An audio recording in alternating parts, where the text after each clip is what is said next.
जय श्री राम भक्तजनों। आज हम आपके लिए लाए हैं एक ऐसी कथा जो भगवान श्री राम के जीवन से जुड़ी है। यह कथा आपके मन को छू लेगी और जीवन के गहरे रहस्यों को उजागर करेगी। यह कहानी है उस एक चीज की जो एक औरत अपने जीवन में मरते दम तक किसी को नहीं देती, ना अपने पति को, ना अपने बच्चों को, ना किसी और को। तो चलिए शुरू करते हैं यह पावन कथा। त्रेता युग में जब भगवान श्री राम अयोध्या के राजा थे, उनकी प्रजा सुख और समृद्धि में रहती थी। भगवान श्री राम को मर्यादा पुरुषोत्तम कहा जाता था, क्योंकि वे हर रिश्ते को और हर धर्म को पूर्ण निष्ठा से निभाते थे। एक दिन अयोध्या के राज्यसभा में एक विशेष सभा बुलाई गई। इस सभा में प्रजा के लोग अपने सवाल लेकर आए थे ताकि भगवान श्री राम उनके जीवन के संशय को दूर करें। सभा में एक युवक खड़ा हुआ। उसने हाथ जोड़कर कहा, हे रघुनंदन, आप तो अंतर्मन के जानकार हैं। मेरी पत्नी मुझे बहुत प्रेम करती है, मेरे हर सुख दुख में साथ देती है। फिर भी मुझे लगता है कि वह कुछ छुपाती है। ऐसा क्या है जो एक स्त्री अपने पति से भी नहीं बांटती? कृपया इस रहस्य को उजागर करें। श्री राम मुस्कुराए। उनकी मुस्कान में करुणा और ज्ञान का समन्वय था। उन्होंने कहा, हे अयोध्यावासी, तुमने एक गहन प्रश्न पूछा है। यह सत्य हर युग में सत्य है और इसे समझने के लिए मैं तुम्हें एक कथा सुनाना चाहता हूँ। कई वर्ष पहले जब मैं और सीता वनवास में थे, हम पंचवटी में रहते थे। एक दिन मैं और लक्ष्मण शिकार के लिए निकले थे। सीता झोपड़ी में अकेली थी। तभी एक वृद्ध साधु वहां आए। साधु ने सीता जी से भिक्षा मांगी। सीता जी ने उन्हें आदर के साथ भोजन और जल दिया।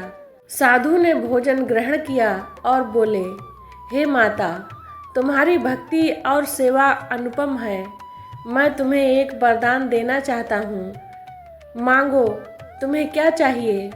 सीता जी ने विनम्रता से कहा, महाराज, मेरे पास मेरे प्रभु श्री राम का प्रेम है, मेरे पास भक्ति है, मेरे पास प्रकृति का साथ है। मुझे और कुछ नहीं चाहिए।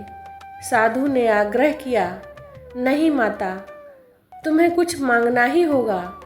सीता जी ने एक पल सोचा और बोली, यदि आप कुछ देना ही चाहते हैं तो मुझे वह शक्ति दीजिए कि मैं अपने मन के गहरे विचार, अपनी आत्मा की गहराई को हमेशा अपने भीतर संजो कर रख सकूं। मेरे मन की वह गहराई जो केवल मेरी और मेरे भगवान की है, वह कभी किसी और को न दिखे।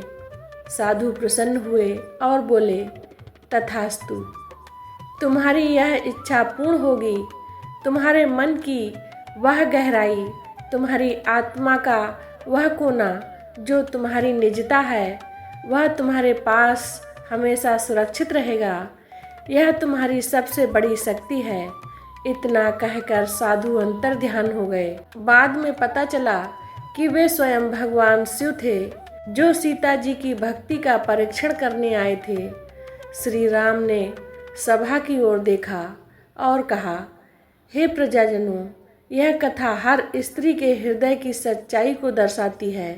एक स्त्री अपने पति को सब कुछ दे देती है, अपना प्रेम, अपनी सेवा, अपना जीवन, परंतु उसका वह निजी कोना, उसके मन की वह गहराई जो उसकी अपनी पहचान है, वह कभी किसी को नहीं देती।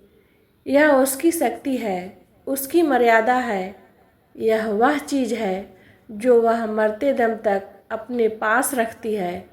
यह निजता उसका आत्मसम्मान है, उसकी आत्मा की स्वतंत्रता है। एक पुरुष का कर्तव्य है कि वह अपनी पत्नी की इस निजी कोने का सम्मान करे, उसे उसकी हर बात जानने की जिद न करे, बल्कि उस निजी संसार को प्यार और विश्वास के साथ स्वीकार करे। यही सच्चा प्रेम है, यही सच्ची मर्यादा है। सभा में बैठे सभी लोग श्री राम के वचनों को सुनकर नतमस्तक हो गए। वह युवक भी समझ गया कि उसकी पत्नी का वह निजी कोना उसकी शक्ति है और उसे उसका सम्मान करना चाहिए। उस दिन से उसने अपनी पत्नी के साथ और अधिक प्रेम और विश्वास के साथ जीवन जिया। भक्तजनों, यह कथा हमें सिखाती है कि हर व्यक्ति का एक निजी संसार होता है, चाहे वो स्त्री हो या पुरुष, और उसका सम्मान करना हमारा धर्म है। खासकर एक स्त्री जो अपने परिवार के लिए सब कुछ समर्पित कर देती है, उसकी आत्मा की उस गहराई को समझना और सम्मान करना हमारा कर्तव्य है। तो आइए दोस्तों, हम भगवान श्री राम के इस उपदेश को अपने जीवन में उतारें और प्रेम, विश्वास और मर्यादा का पालन करें। जय श्री राम।